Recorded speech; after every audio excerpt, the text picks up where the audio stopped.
Shalom ടെലിവിഷൻ്റെ എല്ലാ പ്രിയപ്പെട്ട പ്രേക്ഷകരെയും ഈ ഡെയിലി മിറർ പ്രോഗ്രാമിലേക്ക് ഹൃദ്യമായി സ്വാഗതം ചെയ്യുന്നു.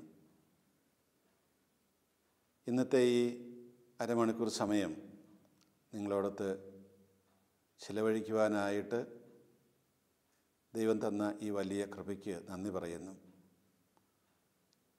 ഇന്നത്തെ നമ്മുടെ പരിചിന്തന വിഷയമായിട്ട് ഞാൻ എടുത്തിരിക്കുന്നത് കൊറിന്ത്യർക്ക് വിശുദ്ധ പൗലോസ് അപ്പോസ്തലൻ എഴുതിയ 2-ാം ലേഖനത്തിൻ്റെ 10-ാമത്തെ അധ്യായത്തിൽ 12 മുതലുള്ള ചില വാക്യങ്ങളാണ്. അവിടെ പറയുന്ന കാര്യങ്ങൾ നമുക്കൊന്ന് വായിക്കാം. ആത്മപ്രശംസ നടത്തുന്നവരുടെ ഗണത്തിൽ പെടാനോ ഞങ്ങളെ അവരോട് താരതമ്യം ചെയ്യാനോ ഞങ്ങൾ തുനിയുന്നില്ല. പരസ്പരം അളക്കാനും തുലനം ചെയ്യാനും സാഹസപ്പെടുന്ന വിഡ്ഢികളാണവർ. ഞങ്ങൾ അതിരുകടന്ന് ആത്മപ്രശംസ ചെയ്യുകയില്ല. ദൈവം ഞങ്ങൾക്ക് നിശ്ചയിച്ചു തന്നിട്ടുള്ള പരിധി ഞങ്ങൾ പാലിക്കും. ആ പരിധിയിൽ നിങ്ങളും ഉൾപ്പെടുന്നു. നിങ്ങളുടെ അടുത്ത് എത്തിയിട്ടില്ലാത്തവരെ പോലെ കയ്യെത്തിച്ചു പിടിക്കാൻ ഉദ്യമിക്കുകയല്ല, ക്രിസ്തുവിൻ്റെ സുവിശേഷവുമായി നിങ്ങളുടെ അടുത്ത് വന്നത് ഞങ്ങളാണല്ലോ. അന്യരുടെ പ്രയത്നങ്ങളുടെ ഫലം സ്വായത്തമാക്കി അതിരുകവിഞ്ഞ് അഹങ്കരിക്കുന്നവരല്ല ഞങ്ങൾ. നിങ്ങളുടെ വിശ്വാസം വർദ്ധിക്കുന്നതനുസരിച്ച് നിങ്ങളുടെ ഇടയിൽ ഞങ്ങളുടെ അധികാരമണ്ഡലം പൂർവോപരി വികസിക്കുമെന്നാണ് ഞങ്ങളുടെ പ്രത്യാശ. അപ്പോൾ അന്യൻ്റെ വയലിൽ ചെയ്ത ജോലികളെപ്പറ്റി പ്രശംസിക്കാതെ നിങ്ങൾക്കപ്പുറമുള്ള സ്ഥലങ്ങളിൽ സുവിശേഷം പ്രസംഗിക്കാൻ ഞങ്ങൾക്ക് കഴിയും. അഭിമാനിക്കുന്നവൻ കർത്താവിൽ അഭിമാനിക്കട്ടെ.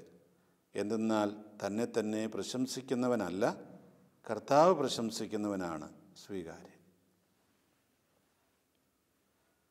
ഈ ക്രൈസ്തവരെ സംബന്ധിച്ചിടത്തോളം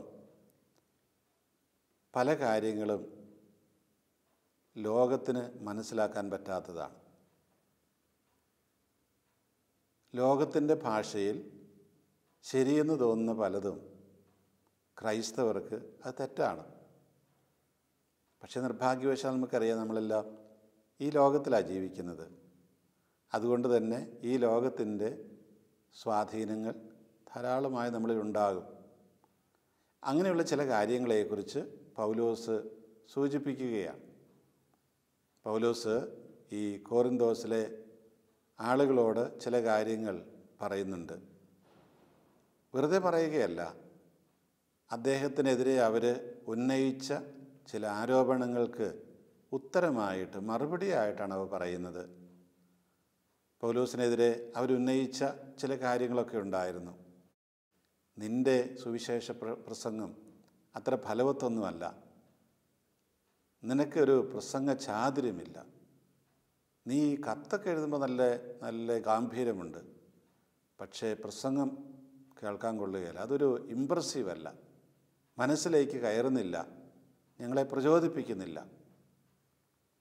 പൗലോസ് പറയുന്ന, മക്കളെ, പക്ഷെ സുവിശേഷം ആദ്യമായിട്ട് കൊണ്ടുവന്നത് ഞങ്ങളല്ലേ, ഞങ്ങൾ വന്നത് വാഗ്വിലാസത്തോടെയല്ല. പൗലോസ് അത് പറയും, ഞങ്ങൾ നിങ്ങളോട് പ്രസംഗിക്കുന്നത് വാഗ്വിലാസത്തോടെയല്ല, നേരെ മറിച്ച് ഉറച്ച വിശ്വാസത്തോടെയാണ്. അതാണ് അതിൻ്റെ കഥ, അല്ലെ പ്രധാനപ്പെട്ട കാര്യം. ഇവിടെ ഞങ്ങൾക്ക് വേണമെങ്കിൽ മറ്റുള്ളവരെക്കാളുമൊക്കെ മുഖസ്തുതി ഞങ്ങളെക്കുറിച്ച് തന്നെ പറയാനായിട്ട്, ആത്മപ്രശംസ പറയാനായിട്ട് ധാരാളം കാര്യങ്ങളുണ്ട്. പക്ഷെ ഞങ്ങൾ അതിലൊന്നും അഭിമാനിക്കുന്നില്ല. ഞങ്ങൾ അതിലല്ല അഭിമാനിക്കുന്നത്.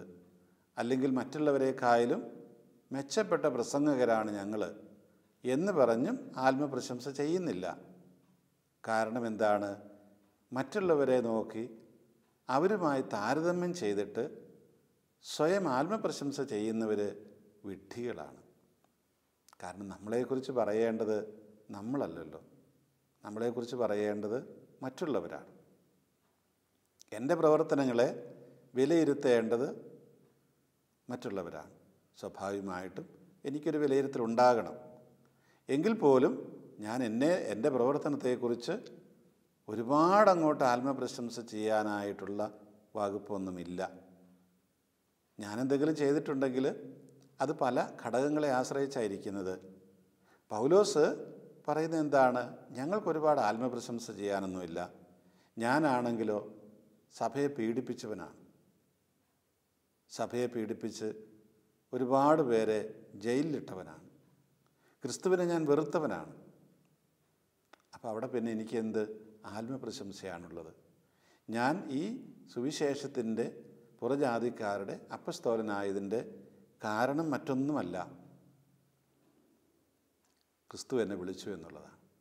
ക്രിസ്തു എന്നെ വിളിച്ച് സ്വന്തമാക്കി. അതുകൊണ്ടാണ്. തൻ്റെ ആക്കി കഴിഞ്ഞപ്പോൾ പിന്നെ എനിക്ക് വേറൊന്നും പറയാനില്ല. ക്രിസ്തുവിൻ്റെ സ്വന്തമായി ഞാൻ ക്രിസ്തുവിനെക്കുറിച്ചല്ലാതെ മറ്റെന്താണ് പറയാൻ എനിക്ക് അർഹതയുള്ളത്? വേറൊന്നും പറയാനില്ല. അതുകൊണ്ട് ഞാൻ പറയാൻ പോകുന്നത് എന്നെക്കുറിച്ചല്ല, എൻ്റെ വീടിനെക്കുറിച്ചല്ല, എൻ്റെ രോഗങ്ങളെക്കുറിച്ചല്ല, ഇതൊന്നുമല്ല, എൻ്റെ നേട്ടങ്ങളെക്കുറിച്ചുമല്ല. അതൊന്നും എന്നെ സംബന്ധിച്ച് നേട്ടങ്ങളല്ല. നേരെ മറിച്ച് ഞാൻ പറയുന്ന ഒരേ ഒരു കാര്യം ക്രിസ്തുവിൻ്റെ സുവിശേഷം മാത്രമാണ്. ഈ സുവിശേഷം മാത്രമേ എനിക്ക് നിങ്ങളോട് പറയുവാനുള്ളൂ.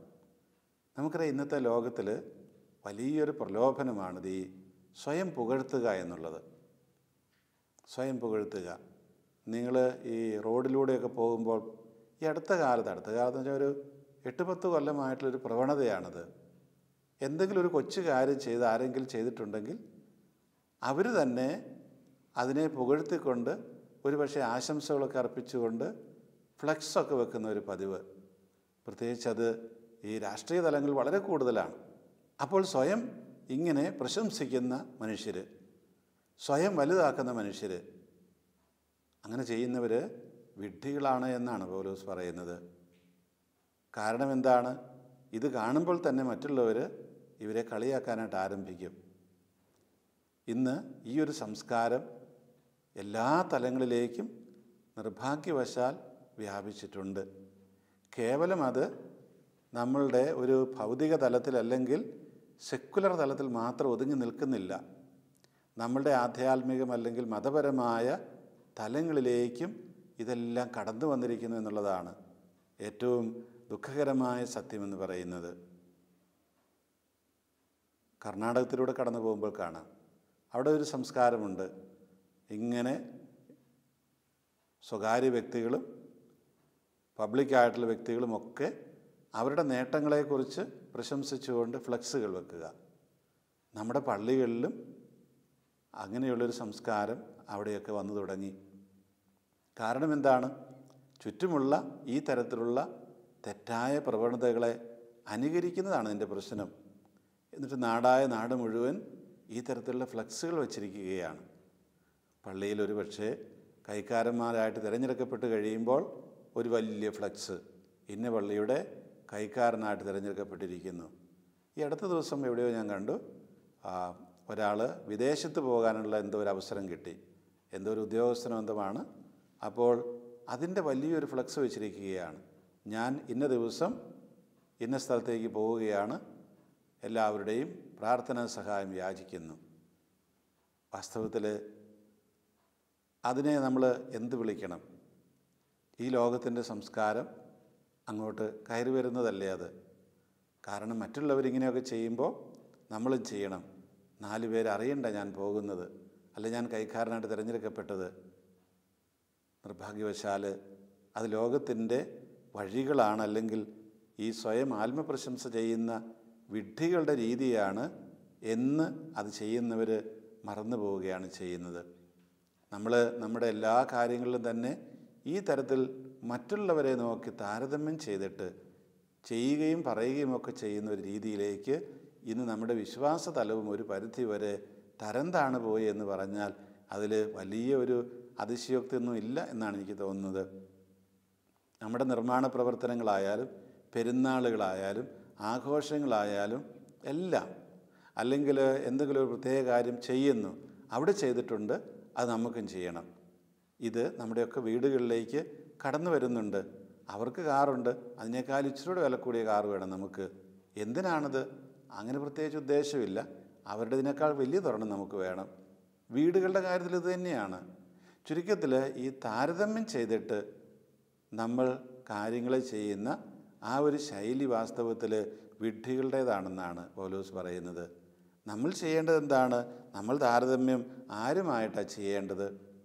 നമ്മൾ താരതമ്യം ചെയ്യേണ്ടത് മറ്റുള്ളവരുമായിട്ടല്ല, നേരെ മറിച്ച് യേശുവുമായിട്ടാണ്. നമ്മൾ ക്രിസ്ത്യാനികൾ നമ്മളെ താരതമ്യം ചെയ്യേണ്ടത് യേശുവുമായിട്ടാണ്. അപ്പോൾ നമ്മൾ എന്തെങ്കിലുമൊക്കെ ചെയ്യുന്നു, ആ കാര്യത്തിൽ ഞാൻ എത്രമാത്രം വിജയിച്ചു, ആ വിജയത്തെ അളക്കുന്നത് എങ്ങനെയാണ്? ക്രിസ്തുവിൻ്റെ മാനദണ്ഡം ഉപയോഗിച്ചിട്ടാണ് ആ വിജയത്തെ നമ്മൾ അളക്കേണ്ടത്. മദർ തെരേസ എപ്പോഴും പറഞ്ഞൊരു കാര്യമുണ്ടായിരുന്നു, ഞാൻ ജയിക്കാൻ വേണ്ടിയിട്ടല്ല വിളിക്കപ്പെട്ടിരിക്കുന്നത്, പ്രത്യേകത വിശ്വസ്തയായിരിക്കാൻ വേണ്ടിയിട്ടാണ്. കർത്താവിനോട് വിശ്വസ്തയായിരിക്കുമ്പോൾ എൻ്റെ പ്രവർത്തനങ്ങളെ ഒരു പക്ഷേ ലോകത്തിന് ഒരു വിജയമായിട്ട് കണക്കാക്കാൻ പറ്റുകയില്ലായിരിക്കാം. പക്ഷേ കർത്താവിൻ്റെ മുമ്പിൽ അത് വിജയം തന്നെയാണ് എന്നെ സംബന്ധിച്ചിടത്തോളം എന്നാണ് അവർ പറഞ്ഞിരുന്നത്. ഈ ഒരു മനസ്സ് ആണ് യഥാർത്ഥത്തിൽ ക്രൈസ്തവമായ മനസ്സ് എന്ന് പറയുന്നത്. എന്ത് വില കൊടുത്ത് നമുക്ക് മറ്റുള്ളവനേക്കാൾ ഉയർന്നു നിൽക്കണം എന്നുള്ള ആ ചിന്ത, അതൊരു തരം മത്സരബുദ്ധിയാണ്, തെറ്റായ മത്സരബുദ്ധി. അതുകൊണ്ട് ക്രൈസ്തവരെ സംബന്ധിച്ചിടത്തോളം നമ്മൾ എന്ത് ചെയ്യണം? ഈ ലോകത്തിൻ്റെ മനസാക്ഷിയായി തീരണം. നമ്മൾ പറയപ്പോഴും ഈ സഭ സ്വഭാവത്താൽ തന്നെ പ്രേക്ഷിതയാണ് എന്ന്, മിഷനറിയാണ് എന്ന്. പെട്ടെന്ന് നമ്മുടെ മനസ്സിലേക്ക് ഓടിയെത്തുക എന്താണ്? ഈ മിഷനറി ദൗത്യം എന്ന് പറയുന്നത് എവിടെയോ ഏതോ ഒരു അജ്ഞാത ലോകത്തിൽ പോയിട്ട് അവിടെയൊക്കെ ജീവിച്ച് സുവിശേഷം പ്രസംഗിച്ച് കുറേ പേരെ ജ്ഞാനസ്നാനപ്പെടുത്തുക. ഈ ഒരു ചിന്തയിലേക്ക് എപ്പോഴും ഈ പ്രേക്ഷിതത്വവും മിഷനറി ദൗത്യവും കടന്നു വരാറുണ്ട്. നേരെ മറിച്ച് അതല്ല, അതതിൻ്റെ ഒരു ഭാഗം മാത്രമാണ്. നമ്മൾ ജീവിക്കുന്ന ഈ സാഹചര്യങ്ങളിൽ ഈ ക്രിസ്തുവിൻ്റെ ആശയങ്ങൾ പറഞ്ഞു കൊടുക്കുക എന്നുള്ളതാണ്. അത് ഈ ലോകത്തെ അതിലൂടെ സ്വാധീനിക്കുക. അതുകൊണ്ടാണ് സുവിശേഷം തന്നെ പറയുന്നത്, ഞാൻ നിങ്ങളെ ലോകത്തിലേക്ക് അയക്കുകയാണ്, പോയി എല്ലാ ജനതകളോടും നിങ്ങൾ സുവിശേഷം പ്രസംഗിക്കുക. എന്നിട്ട് എന്താണ്? ഞാൻ പഠിപ്പിച്ചു തന്നിട്ട കാര്യങ്ങൾ ചെയ്യാനായിട്ട് അവരെ പഠിപ്പിക്കണം. ഞാൻ ചെയ്യാനായിട്ട് പഠിപ്പിച്ചു തന്നിട്ടുള്ള കാര്യങ്ങൾ അവരെ നിങ്ങൾ പഠിപ്പിച്ചു കൊടുക്കണം. അപ്പം അത് കേവലം ഏതെങ്കിലും ഒരു ദൂരദേശത്ത് അജ്ഞാതദേശത്തല്ല, നമ്മൾ ജീവിക്കുന്ന ലോകത്തിൽ തന്നെ അത് വേണം. നമ്മുടെ ചുറ്റുപാടും നമുക്ക് എന്തുമാത്രം അത് ചെയ്യാനായിട്ട് കഴിയുന്നു, അതോ അവരിങ്ങനെ ചെയ്യുന്നു അതുകൊണ്ട് നമ്മളും ഇങ്ങനെ ചെയ്യുന്നു എന്നുള്ള ചിന്തയിലേക്ക് വരികയാണ് ചെയ്യുന്നത്. പലപ്പോഴും നമുക്കറിയാം, നമ്മുടെ ഈ സെക്കുലർ തലവുമായിട്ടുള്ള നമ്മുടെ ബന്ധങ്ങൾ, സർക്കാരുകളുമായിട്ടുള്ള നമ്മുടെ ബന്ധങ്ങൾ, ആ തരത്തിലുള്ള നമ്മൾ എല്ലാം ഈ രീതിയിലാണ് ചിന്തിക്കുക. അപ്പോൾ അങ്ങനെ ചിന്തിച്ച് കഴിയുമ്പോൾ അതിലേക്കുള്ള വഴികളും സ്വാഭാവികമായിട്ടും മറ്റുള്ളവരുടേതിന് തുല്യമായി പോകും. അങ്ങനെയാണെങ്കിൽ പിന്നെ നമ്മളെ കൊണ്ട് നമ്മൾ പ്രത്യേകിച്ചൊന്നും ചെയ്യുന്നില്ല, അല്ലെങ്കിൽ മറ്റുള്ളവരിൽ നമ്മൾ വ്യത്യസ്തരായിരിക്കുന്നില്ല. അപ്പോൾ നമ്മളെ താരതമ്യം ചെയ്യേണ്ടത് ക്രിസ്തുവുമായിട്ടാണ്. നമുക്കറിയാം, ഈ കടയിലൊക്കെ ചെന്ന് സാധനം വാങ്ങിക്കുമ്പോൾ അവിടെ അത് തൂക്കിയാണ്, ചിലതൊക്കെ തൂക്കിത്തരും അല്ലെ അളന്നു തരും. അത് ദ്രാവകമാണെങ്കിൽ ലിറ്ററിലൊക്കെ അളന്നു തരും, അല്ലെങ്കിൽ തുണി പോലുള്ള സാധനങ്ങളാണെങ്കിൽ അതും ടേപ്പ് വെച്ച് അളന്നു തരും. ഈ അളക്കാൻ ഉപയോഗിക്കുന്ന ടേപ്പ് എന്ന് പറയുന്നതാണ് നമ്മുടെ അളവുകോലും മാനദണ്ഡം. നമ്മളൊരു തുണി മേടിക്കാൻ ചെല്ലുമ്പോൾ അത് അളന്നു തരുന്നത് കേവലം അവിടെ ഇരിക്കുന്ന ഒരു ഈർക്കിളി ഒടിച്ചിട്ടല്ല, അല്ല ഏതെങ്കിലും ഒരു കഷ്ണം വടി, അതുകൊണ്ടല്ല അത് അളന്നു തരുന്നത്. നേരെ മറിച്ച് സർക്കാർ അംഗീകരിച്ചിട്ടുള്ളൊരു മാനദണ്ഡമുണ്ട്. ആ മാനദണ്ഡം അനുസരിച്ച് ഇത് 1 മീറ്റർ ഉണ്ടോ, അല്ലെങ്കിൽ 1 ലിറ്റർ ഉണ്ടോ, 1 കിലോ ഉണ്ടോ, ഇത് ആണ് നോക്കുന്നത്. അതുകൊണ്ട് ഇങ്ങനെയുള്ളൊരു അംഗീകരിക്കപ്പെട്ട മാനദണ്ഡത്തിനോടാണ് നമ്മൾ താരതമ്യം ചെയ്യേണ്ടത്. അത് ക്രിസ്തുവിൻ്റെ മാനദണ്ഡമാണ്. ക്രിസ്തുവാകുന്ന ആ ലിറ്ററുമായിട്ട് അതിൽ നമ്മൾ അളന്ന് നോക്കുക, നമ്മളെ ആ ടേപ്പ് വെച്ച് നമ്മളൊന്ന് അളന്ന് നോക്കുക, അല്ലെങ്കിൽ ആ ഒരു കിലോ കെട്ടി വെച്ചും തൂക്കി നോക്കുക. അപ്പോൾ നമ്മൾ എവിടെ നിൽക്കുന്നു എന്ന് കാണാം. നമ്മളിപ്പോൾ 1 കിലോ ഉണ്ട് എന്ന് പറയുന്ന ഒരു വസ്തു തൂക്കാനായിട്ട് ഉപയോഗിച്ചാൽ സ്വാഭാവികമായിട്ടും തെറ്റ് പറ്റിയെന്ന് വരാം. കാരണം ആ 1 കിലോ അതിനുണ്ടാകണം, തൂക്കം ഉണ്ടാകണം നിർബന്ധമില്ല. ഇതുപോലെ തന്നെയാണ് ഒരാൾ ആത്മപ്രശംസ ചെയ്യുന്നു, അയാൾ സ്വയം ഭയങ്കരമായിട്ട് പ്രശംസിച്ച് നടക്കുക. അപ്പം നമ്മൾ അയാളെപ്പോലെ ആയിത്തീരാൻ ശ്രമിച്ചാൽ അയാൾ പറയുന്ന കാര്യങ്ങൾ ശരിയല്ലെങ്കിൽ നമ്മളും ശരിയല്ലാത്ത ഒരവസ്ഥയിലായിരിക്കും ചെന്നെത്തുക. പലപ്പോഴും ഈ ചില വിവാഹങ്ങളിലൊക്കെ ഇങ്ങനെ സംഭവിക്കാറുണ്ട്. ഒന്നുകിൽ സ്ത്രീ അല്ലെ പുരുഷൻ അവരുടെ സാഹചര്യങ്ങളെക്കുറിച്ച്, അവരുടെ പഠിപ്പിനെക്കുറിച്ച്, സമ്പത്തിനെക്കുറിച്ചൊക്കെ വലിയ പുകഴ്ത്തി പറയും. അത് വിശ്വസിച്ചിട്ട് അതുമായിട്ട് താരതമ്യം ചെയ്തിട്ട് ഏതാണ്ട് അതുപോലെയൊക്കെയുള്ളവർ വിവാഹത്തിന് സമ്മതിക്കും. പക്ഷെ പിന്നീടാണ് മനസ്സിലാകുക ഈ പറഞ്ഞതെല്ലാം വെറും നുണയായിരുന്നു എന്നുള്ളത്. അപ്പോഴത്തേക്കും എല്ലാം കഴിഞ്ഞു, പിന്നെ ഒന്നും ചെയ്യാൻ പറ്റുകയില്ല. അപ്പോൾ നമ്മൾ താരതമ്യം ചെയ്യുന്നത് എപ്പോഴും ഒരു വസ്തുനിഷ്ഠമായിട്ടുള്ള മാനദണ്ഡത്തോടായിരിക്കണം. ആ മാനദണ്ഡം എന്ന് പറയുന്നത് നമ്മളെ സംബന്ധിച്ചിടത്തോളം ക്രിസ്തുവും അവിടുത്തെ പ്രബോധനങ്ങളുമാണ്. ആ പ്രബോധനങ്ങളോട് ഞാൻ എന്തുമാത്രം അടുത്ത് നിൽക്കുന്നു. ഇനി അതിനോട് അടുത്ത് നിൽക്കുമ്പോൾ പ്രശംസിക്കേണ്ടത് ആരാണ്? പ്രശംസിക്കേണ്ടത് കർത്താവാണ് പ്രശംസിക്കേണ്ടത്. എന്തെന്നാൽ തന്നെ തന്നെ പ്രശംസിക്കുന്നവനല്ല, കർത്താവ് പ്രശംസിക്കുന്നവനാണ് സ്വീകാര്യൻ. അഭിമാനിക്കുന്നവൻ കർത്താവിൽ അഭിമാനിക്കട്ടെ. ഇവിടെ ഇതൊക്കെ പൗലോസ് എന്തിനായി പറയുന്നത്? അതായത് കൊരിന്തോസിലെ സഭക്കാർ ആളുകൾ പറഞ്ഞു, നിൻ്റെ പ്രസംഗം ശരിയല്ല, നിൻ്റെ പ്രസംഗമൊന്നും ഞങ്ങളുടെ മനസ്സിലേക്ക് യേശുന്നില്ല. അപ്പോൾ പൗലോസ് പറയുകയാണ്, യേശുവോ ഇല്ലയോ എന്നുള്ളത് നിങ്ങളെ നോക്കിയിട്ടോ നിങ്ങൾ പറഞ്ഞു നോക്കിയിട്ടോ അല്ല ഞാൻ തീരുമാനിക്കും. നേരെ മറിച്ച് എന്നെ കർത്താവ് പ്രശംസിക്കുന്നുണ്ടോ, എന്നോട് കർത്താവ് ചെയ്യാൻ പറഞ്ഞ കാര്യം ഞാൻ ശരിക്കും ചെയ്തോ വിശ്വസ്തനായിട്ട്, എന്നെ സംബന്ധിച്ച് അതുമാത്രമേ ഞാൻ പരിഗണിക്കുന്നുള്ളൂ എന്നാണ് പൗലോസ് പറഞ്ഞു വരുന്നത്. നിങ്ങളുടെ ഇടയിൽ ചിലരുണ്ട്, അവരെന്താണ് ചെയ്യുന്നത്? അന്യരുടെ പ്രയത്ന ഫലങ്ങളെക്കുറിച്ച് സ്വന്തം എന്നവണ്ണം പ്രശംസിക്കുകയാണ്. സ്വന്തം എന്നവണ്ണം ചിലരങ്ങനെയാണ്. തങ്ങളുടെ മുമ്പേ പോയ മനുഷ്യർ ചെയ്തു വെച്ച കാര്യത്തിൻ്റെ ഏറ്റവും അവസാനത്തെ കാര്യം മിനുക്കുപണികളൊക്കെ ചെയ്തിട്ട് അത് തങ്ങളാണ് ചെയ്തതെന്ന രീതിയിൽ വീമ്പിളക്കുന്നവരുണ്ട്. ഇത് ഏറ്റവും കൂടുതൽ നമുക്കറിയാം, നമ്മുടെ രാഷ്ട്രീയ തലങ്ങളിലുണ്ട്. ഓരോ ഗവൺമെൻറ്റും മാറി മാറി വരുമ്പോൾ അത് പറയും അത് ഞങ്ങൾ ചെയ്ത കാര്യങ്ങളാണ്, അല്ലെങ്കിൽ ഞങ്ങൾ തുടങ്ങി വെച്ച കാര്യങ്ങളാണ്, അതിവർ പൂർത്തിയാക്കിയെന്നേ ഉള്ളൂ. ഈ ആശയം ഞങ്ങൾ മുമ്പ് കൊണ്ടുവന്നതാണ്, അതിപ്പോഴും ഇവർ തുടങ്ങി വെച്ചിരിക്കുന്നു. ഇങ്ങനെ നിരന്തരമായിട്ട് ഈ സ്വന്തം നേട്ടങ്ങളെക്കുറിച്ച് ആത്മപ്രശംസ ചെയ്യുന്ന ഒരു രീതി, ആ രീതി വാസ്തവത്തിൽ അതുകൊണ്ട് എന്താ പ്രയോജനമുള്ളത്? ഇത് കേൾക്കുന്നവർ സ്വാഭാവികമായിട്ടും ബുദ്ധിയുള്ളവരാണല്ലോ. അത് മുഴുവനൊന്നും അവർ വിശ്വസിക്കുന്ന നിർബന്ധമില്ല. അങ്ങനെ വരുമ്പോഴാണ് നമുക്ക് വിശ്വാസ്യത നഷ്ടപ്പെടുന്നത്. ഞാനൊരു ബിഷപ്പ് എന്ന നിലയിൽ എൻ്റെ പ്രവർത്തനങ്ങളെക്കുറിച്ച് ഇങ്ങനെ ഭയങ്കരമായിട്ട് പൊങ്ങച്ചം പറഞ്ഞുകൊണ്ട് നടന്നാൽ കുറച്ച് കഴിയുമ്പോൾ ആളുകൾ പറയും ഇദ്ദേഹത്തിൻ്റെ വെറും ഒരു വാചകമാണ്, അല്ലെങ്കിൽ അതിനകത്ത് കഴമ്പില്ല, എൻ്റെ വിശ്വാസ്യത നഷ്ടപ്പെടും. നേരെ മറിച്ച് എന്നിൽ വിശ്വാസം ഉണ്ടാകേണ്ടത് എങ്ങനെയാണ്? എൻ്റെ പ്രവർത്തനത്തിലൂടെയാണ്, ഞാൻ ചെയ്യുന്നതനുസരിച്ചാണ്. അതുകൊണ്ടാണ് 15-ാം വാക്യത്തിൽ പൗലോസ് ഇപ്രകാരം പറയുന്നത്, അന്യരുടെ പ്രയത്നങ്ങളുടെ ഫലം സ്വായത്തമാക്കി അതിര് കവിഞ്ഞ് അഹങ്കരിക്കുന്നവരല്ല ഞങ്ങൾ. നിങ്ങളുടെ വിശ്വാസം വർദ്ധിക്കുന്നതനുസരിച്ച് നിങ്ങളുടെ ഇടയിൽ ഞങ്ങളുടെ അധികാരമണ്ഡലം പൂർവോപരി വികസിക്കുമെന്നാണ് ഞങ്ങളുടെ പ്രത്യാശ. അപ്പോൾ നമ്മുടെയൊക്കെ ഈ മറ്റുള്ളവരുമായിട്ടുള്ള ബന്ധത്തിൽ അത് ശക്തിപ്പെടേണ്ടത് എങ്ങനെയാണ്? നമ്മളിലുള്ള അവരുടെ വിശ്വാസം വർദ്ധിക്കുന്നതനുസരിച്ചാണ്. അതെങ്ങനെയാണ് വിശ്വാസം വർദ്ധിക്കുന്നത്?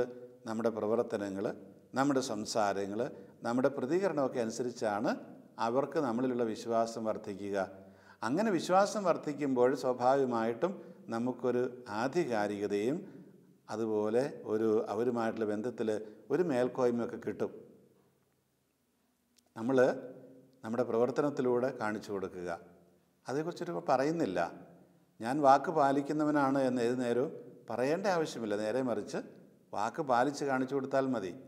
ഞാൻ ചില കാര്യങ്ങൾ വിശ്വസിക്കുന്ന വ്യക്തിയാണ് എന്ന് ഏത് നേരവും പറയേണ്ട ആവശ്യമില്ല.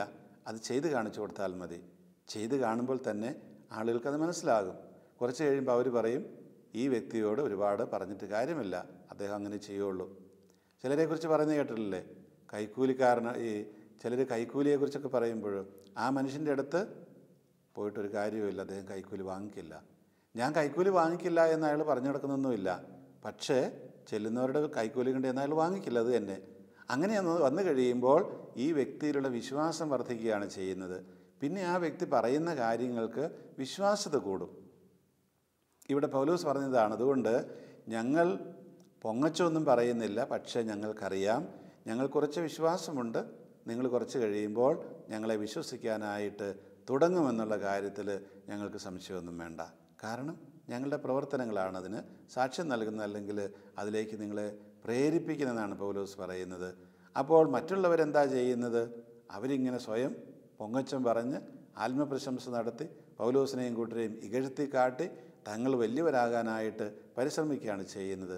അങ്ങനെയുള്ളവർ തീർച്ചയായിട്ടും സമൂഹത്തിൽ നിന്ന് പുറന്തള്ളപ്പെടുമെന്നാണ് ഈ പറയുന്നത്. അപ്പോൾ നമ്മളെ താരതമ്യം ചെയ്യേണ്ടത് മറ്റുള്ളവരുമായിട്ടല്ല, പ്രത്യേക വസ്തുനിഷ്ഠമായിട്ടുള്ളൊരു മാനദണ്ഡവുമായിട്ട് അത് യേശു ക്രിസ്തുവാണ്, അവിടുത്തെ പ്രബോധനങ്ങളാണ്.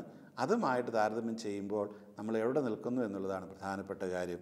അത് കർത്താവിനോട് അടുത്താണ് നിൽക്കുന്നതെങ്കിൽ കർത്താവ് തന്നെ പ്രശംസിക്കും, അവനാണ് അനുഗ്രഹീതനായി തീരുക. കർത്താവിൻ്റെ പ്രശംസയിൽ കൂടുതൽ എന്ത് പ്രശംസയാണുള്ളത്? കർത്താവ് തന്നെ പറയും, നിങ്ങൾ സ്വയം പ്രശംസിച്ചാൽ, അല്ലെങ്കിൽ നിങ്ങൾക്ക് ഇവിടെ തന്നെ പ്രശംസ കിട്ടിക്കഴിഞ്ഞാൽ പിന്നെ നിങ്ങളുടെ നല്ല പ്രവൃത്തികൾക്ക് യാതൊരു പ്രശംസയും ദൈവത്തിൻ്റെ അടുത്ത് കിട്ടുകയില്ല. നിങ്ങൾ മറ്റുള്ളവർ കാണാൻ വേണ്ടിയിട്ടാണ് ഇതെല്ലാം ചെയ്യുന്നതെങ്കിൽ തീർച്ചയായിട്ടും നിങ്ങൾക്ക് പിന്നെ ദൈവത്തിൻ്റെ അടുത്തൊന്നും കിട്ടാനില്ല. കാരണം കിട്ടേണ്ടതൊക്കെ ഇവിടെ നിങ്ങൾക്ക് കിട്ടിക്കഴിഞ്ഞു. അതുകൊണ്ട് ദൈവത്തിൻ്റെ അടുത്ത് നിങ്ങൾക്ക് കിട്ടണമെന്നുണ്ടെങ്കിൽ ഇവിടെ നിങ്ങൾ ഒരുപാട് അത് പ്രതീക്ഷിക്കാതിരിക്കണം. കിട്ടുമോ കിട്ടാതിരിക്കുകയോ ഒക്കെ ചെയ്യാം, പക്ഷേ അത് നിങ്ങളുടെ പ്രവർത്തനത്തെ യാതൊരു കാരണവശാലും ബാധിക്കാൻ പാടില്ല. നമ്മൾ പലപ്പോഴും പറയാറില്ല, ഞാൻ ഇത്രയൊക്കെ ചെയ്തിട്ട് നന്ദിയുടെ ഒരു വാക്ക് എന്നോട് പറഞ്ഞില്ല, എന്നെക്കുറിച്ച് പറഞ്ഞില്ല. എന്തെന്നാൽ തന്നെ പ്രശംസിക്കുന്നവനല്ല, കർത്താവ് പ്രശംസിക്കുന്നവനാണ് സ്വീകാര്യനായി തീരുക. ആർക്ക് സ്വീകാര്യൻ? ദൈവത്തിനും സ്വീകാര്യൻ, മനുഷ്യർക്കും സ്വീകാര്യൻ. അപ്പോൾ കർത്താവ് ആരെ പ്രശംസിക്കുന്നു? എങ്ങനെയുള്ള വ്യക്തികളെ ആയിരിക്കും പ്രശംസിക്കുക? സ്വയം പ്രശംസിക്കുന്നവൻ ഏതായാലും കർത്താവ് പ്രശംസിക്കാൻ പോകുന്നില്ല. അപ്പോൾ അവർ കർത്താവിനും മറ്റുള്ളവർക്കും സ്വീകാര്യനാവുകയില്ല എന്നുള്ളതാണ് വചനം നമ്മളോട് പറയുന്നത്. നമ്മൾ ഈ ലോകത്തിൽ ജീവിക്കുമ്പോൾ ഓർക്കുക, നമുക്കുള്ള പ്രേക്ഷിത ദൗത്യം എന്ന് പറയുന്നത് ഇത് തന്നെയാണ്. വാസ്തവത്തിൽ നമ്മുടെ പ്രേക്ഷിത ദൗത്യം ഇതാണ്. ഈ സ്വയം പ്രശംസിക്കാതെ കർത്താവ് പ്രശംസിക്കത്തക്ക രീതിയിൽ നമ്മുടെ പ്രവർത്തനങ്ങളെയും സംസാരങ്ങളെയും നമ്മുടെ പ്രതികരണങ്ങളെയും ഒക്കെ ക്രമപ്പെടുത്താനായിട്ട് പരിശ്രമിക്കുക എന്നുള്ളതാണ്. അങ്ങനെ വരുമ്പോൾ നമുക്ക് പറയാൻ കഴിയും നമ്മൾ യഥാർത്ഥത്തിലുള്ള ക്രൈസ്തവരാണ് എന്ന്. അല്ലെങ്കിൽ നമ്മൾ മറ്റുള്ളവരെ പോലെ ആയിത്തീരുകയുള്ളൂ. അങ്ങനെ നമ്മൾ മറ്റുള്ളവരെ പുളിപ്പിക്കേണ്ടതിന് പകരം നമ്മളെ മറ്റുള്ളവർ പുളിപ്പിക്കുന്ന ഒരവസ്ഥാവിശേഷത്തിലേക്ക് എത്തിച്ചേരുന്ന വലിയ അപകടം പലപ്പോഴും ഇവിടെയുണ്ട്. നമ്മൾ സമൂഹത്തിൽ മറ്റുള്ളവർ പറയുന്നത് കേട്ടിട്ട് പെട്ടെന്ന് ആ മാനദണ്ഡങ്ങൾക്കനുസരിച്ച് നമ്മുടെ കാര്യങ്ങളെയും വിലയിരുത്തുമ്പോൾ സ്വാഭാവികമായിട്ടും ഇങ്ങനെയൊക്കെയുള്ള കാര്യങ്ങൾ സംഭവിച്ചു എന്ന് വരാം. അതുകൊണ്ട് നമ്മൾ ശ്രദ്ധിക്കേണ്ട കാര്യം എന്താണ്? നമ്മളൊരു കാര്യത്തെ വിലയിരുത്തുമ്പോൾ, നമ്മളെ തന്നെ ആയാലും മറ്റുള്ളവരെ ആയാലും വിലയിരുത്തുമ്പോൾ അതൊരു വസ്തുനിഷ്ഠമായിട്ടുള്ള ക്രൈസ്തവമായിട്ടുള്ള കർത്താവാകുന്ന അല്ലെങ്കിൽ കർത്താവിൻ്റെ പ്രബോധനമാകുന്ന ആ മാനദണ്ഡത്തോടാണോ നമ്മൾ താരതമ്യപ്പെടുത്തുന്നതെന്ന് ചിന്തിച്ച് നോക്കുക. പ്രിയമുള്ളവരെ, വചനം പറഞ്ഞ കാര്യം ഒന്നുകൂടി നമുക്ക് നമ്മളെ തന്നെ ഓർമ്മപ്പെടുത്താം. കർത്താവ് പ്രശംസിക്കുന്നവനാണ് സ്വീകാര്യൻ.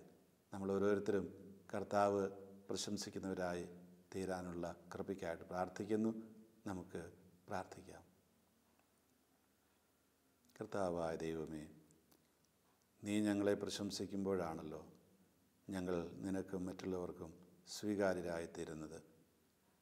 ഞങ്ങളോട് കൽപ്പിച്ച കാര്യങ്ങൾ ചെയ്തിട്ട് ഞാൻ ഉപയോഗമില്ലാത്ത ദാസനാണ് എന്ന് പറഞ്ഞു പോകുവാനുള്ള ആ വലിയ വിശാല മനസ്സതി, ആ ഒരു മനസ്സ്, ശക്തി, കൃപ ഞങ്ങൾക്ക് നൽകണമേ എന്ന് പ്രാർത്ഥിക്കുന്നു.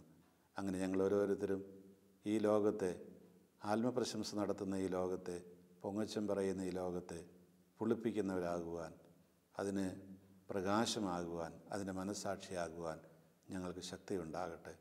ഞങ്ങളെ അനുഗ്രഹിക്കണമേ, ആശീർവദിക്കണമേ. ആമേൻ.